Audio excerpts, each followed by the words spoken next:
Hola, ¿qué tal? ¿Cómo les va? Siempre que hablamos de un tema se expande tanto, o se puede expandir tanto que quedan un montón de cosas sueltas o un montón de cosas por hablar. Y este es el caso de aquel ejercicio que si han estado siguiendo el canal, había propuesto un suscriptor donde teniendo un array, hacer un algoritmo que pudiera ordenarlo, que pudiera saber si estaba ordenado y demás cuestiones. Y fuimos viendo cómo ir evolucionando esto desde usar puro código JavaScript ya provisto por JavaScript o empezar a agregar estos algoritmos de código donde nos ayudaban justamente o a ordenar o a saber si está ordenado, bueno, los diferentes algoritmos que hemos estado viendo, así que si no lo vieron, revisen esos videos y van a ver. Van a entender mejor de qué es lo que estoy hablando. Y en este caso, lo que quería traerles, como les decía al principio, todo se expande y hay un montón de ramas y ramificaciones en las cuales nosotros podemos seguir indagando y seguir profundizando. Y una de las cosas que yo les comentaba es que este algoritmo en particular, para saber si está ordenado o no, es sumamente simple de encarar, o sea, simplemente lo que hacíamos era recorrer el array e ir viendo si el número que teníamos al principio era menor que el número siguiente y así recorriendo todo el array.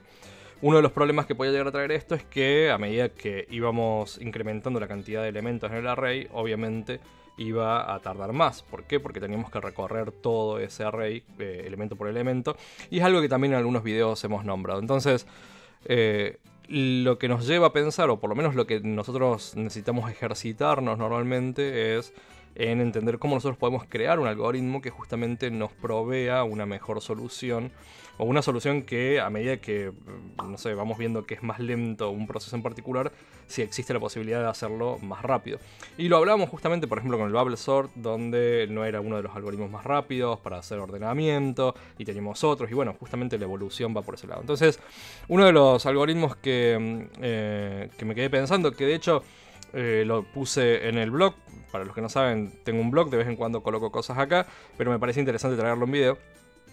Así que está más descrito en el blog, si quieren verlo.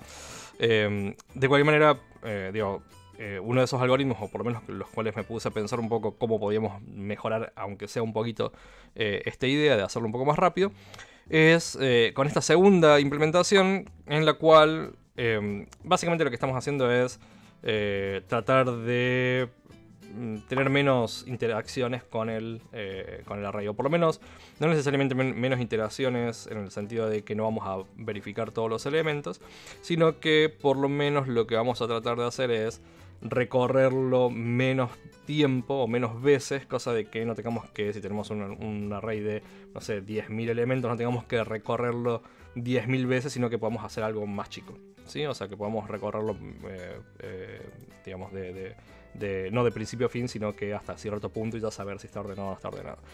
Y la realidad es de que no, digamos, salvo que tengamos alguna fórmula matemática probabilística en la cual podamos decir que si vimos los primeros n elementos de ese array, ya lo podemos considerar, o podemos considerar que el resto de los elementos está ordenado. Si no tenemos esa probabilidad o de estar completamente seguros de que va a funcionar, obviamente sí o sí tenemos que revisar todos los elementos. La diferencia en este caso es que lo que hace este algoritmo que creé acá es recorrer el elemento o el array en este caso solamente hasta la mitad, ¿sí? O sea, va desde el principio hasta la mitad del array y va verificando si esos elementos, igual que en el algoritmo anterior, si el primer elemento es menor o es más chico que el elemento siguiente y así. Pero al mismo tiempo, lo que hace, utiliza la misma iteración, o sea, el mismo momento en el cual está consultando por ese elemento para consultar por el completamente opuesto. O sea, si nosotros empezamos con el elemento 0 y 1 y tenemos, no sé, 14 y 15 como últimos elementos, entonces también va a preguntar si el 15 y el 14 cumplen con condiciones parecidas. Y esto obviamente lo hacemos en este punto. Entonces, en el momento en el cual vamos recorriendo desde un punto inicial hacia adelante del array, también estamos desde el final hacia el centro del array, como teniendo dos punteros o dos formas de ir validando los elementos uno por uno, hasta que en el momento en el cual se chocan, o sea, se cruzan, y ya no, digamos, no tiene sentido seguir validando hacia atrás y tampoco seguir validando hacia adelante. Entonces en ese momento terminamos cortando la iteración del array y consideramos de que ya está ordenado. Si es que no falló, quiere decir que está ordenado. Entonces lo que hacemos con este algoritmo, básicamente, lo voy a ejecutar simplemente como para que veamos. O sea, está llamando de hecho a esta función. Es eso, tratar de por lo menos reducir la cantidad de iteraciones por la mitad, ¿sí? Y al mismo tiempo, digamos, y no necesariamente tener que recorrer todos los elementos. Esto quiere decir que si tenemos un array de 1000 elementos, en realidad va a haber 500 iteraciones. Si lo comparamos con la primera implementación que hicimos, que va a haber 1000 iteraciones para poder saber si está ordenado o no está ordenado. Entonces, claramente hay una mejora, pero obviamente tampoco es una mejora muy grande, porque si duplicamos eso, de decir, en vez de 1000 elementos, el array tiene 2000 elementos, entonces vamos a tener 1000 iteraciones. Por lo tanto, a medida que el array vaya creciendo, vamos a seguir creciendo en cantidad de iteraciones.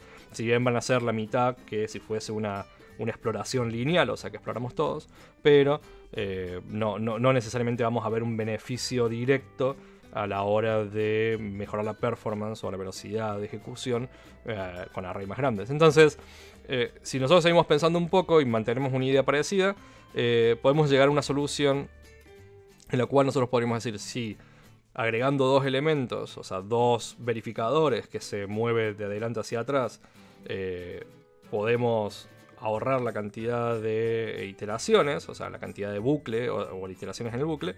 ¿Por qué no hacemos algo parecido, pero que dinámicamente podamos crear tantos punteros como querramos, y que todos ellos vayan verificándose al mismo tiempo a medida que vamos avanzando? Entonces, por ejemplo, si nosotros tenemos por dar un número, tenemos 12 elementos en el array, podríamos tranquilamente crear 4 comparadores, o sea, 4 punteros, e ir comparando sección por sección en una sola pasada, y solamente tendríamos que hacer 3 iteraciones dentro del array para cubrir completamente el array y saber si está ordenado o no está ordenado, ¿sí?